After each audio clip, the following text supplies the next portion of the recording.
नमस्कार मंडळी. तर मी चाललेली खाली सकाळी सकाळी आणि आज मस्त रेसिपी दाखवणार आहे मी तुम्हाला. त्यामुळे मी खाली थोडं फिरून येते एक तासभर. खूप छान असतं खाली, मस्त वाटतं आणि सकाळी सकाळी फिरलं ना दिवसभर थकवा येत नाही, त्याच्यामुळे फिरून येते थोडंसं खाली. झाडं हलत आहेत बघा, त्याच्यावरून बघू शकता तुम्ही किती हवा आहे. मस्त एकदम खूप छान हवा आहे, त्याच्यामुळे खूप भारी वाटतं खाली. तर दिवसभराचा थकवा निघून जातो आपला. एकदा का आपण एक तासभर फिरलं, अर्धा तास, एक तास, तुम्हाला जेवढं होईल ना शक्य तेवढं फिरू शकता. मंडळी, मोकळ्या हवेत प्राणायाम करायचं खूप वेगळंच हे आहे, त्याच्यामुळे खूप छान वाटतं. मी कपालभाती आणि अनुलोम विलोम करते थोडंसं, कारण जास्त वेळ माझ्याकडे नसतो. आता जाऊन मला टिफिन करायचं, तर चला आता जाऊया घरी. मंडळी, आता मी घरी आले आणि ऊन पडलेलं आहे बघा, भरपूर ऊन पडलं आहे आणि झाडांना फुलं बघा किती छान यायला लागलेत. आणखीन उमलले नाही आहेत.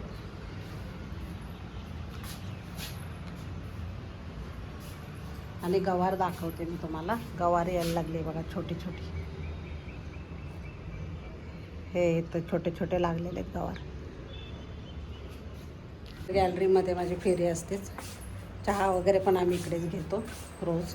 आणि सकाळी तर आमच्या लिंबू पाणीने सुरुवात होते, नंतर चहा घेतो आणि नंतर मग खाली जातो.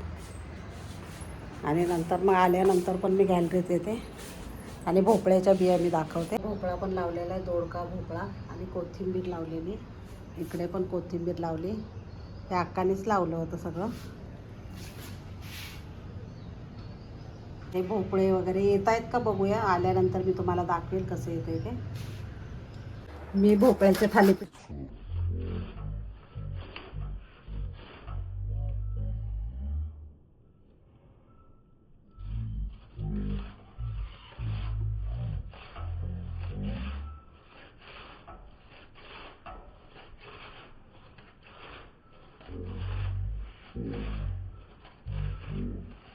मी काय काय घेतलेलं आहे ते इकडे मी वाटून घेतलेलं आहे बघा.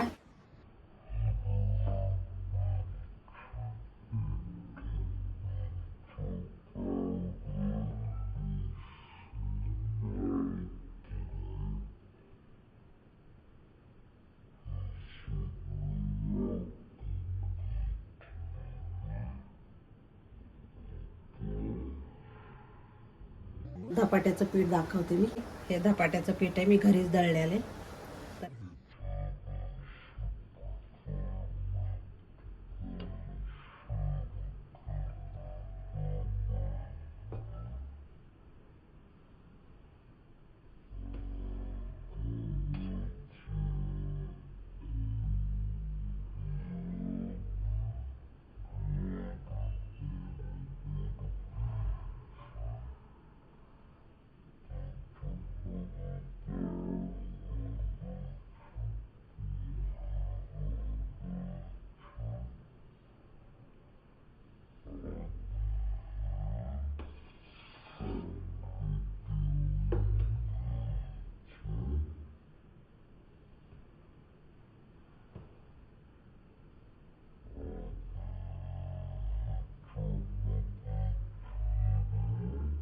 आणि धने टाकलेले, थोडंसं ओवा टाकलेलं आहे. तर आता मी याच्यामध्ये पीठ काढू.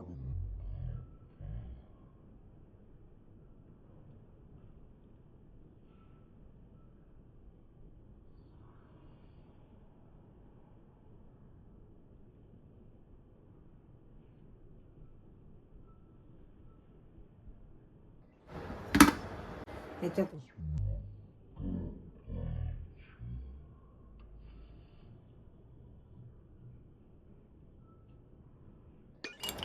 टाकायची.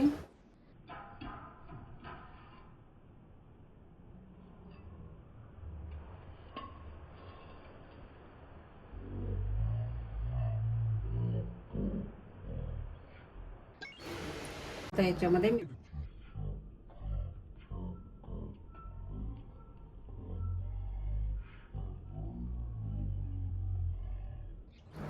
हे असं सैलसर मळून घेतलेलं आहे बघा.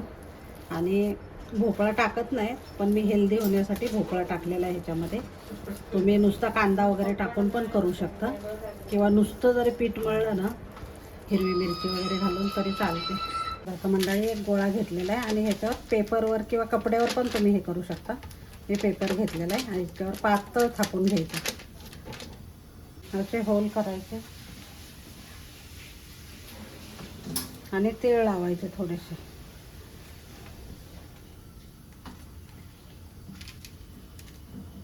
आता थोडंसं तेल टाकून घ्यायचं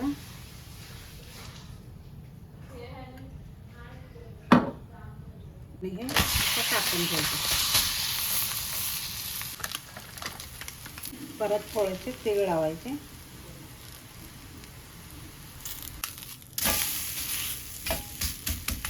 पाच मिनटं झाकण ठेवायचं. दोन्ही साईडने आलटून पलटून दोन्ही साईडने छान भाजून घ्यायचं आणि मस्त झालेलं आहे बघा भरपूर. तर आता मी काढून घेते. हे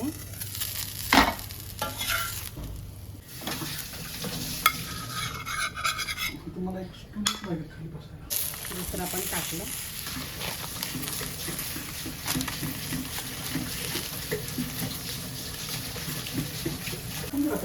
आणि थालीपीठ तयार झालेले भोपळ्याचं आणि साईचं दही. तर मंडळी, थालीपीठ तर तुम्ही भरपूर खाल्ले असतील, पण या पद्धतीने तुम्ही बनवून बघा. कारण भोपळ्याचं थालीपीठ वेगळंच लागतं आणि इतकं छान लागतं ना, आणि पौष्टिक आहे आणि त्याच्यामुळे फायबर भरपूर आहेत भोपळ्यामध्ये. तर या पद्धतीने तुम्ही नक्की करा आणि आवडलं तर लाईक, शेअर आणि सबस्क्राईब करायला विसरू नका. धन्यवाद. खूप छान झालेलं आहे. जर रेसिपी आवडली असेल तर लाईक, शेअर आणि सबस्क्राईब करायला विसरू नका. धन्यवाद.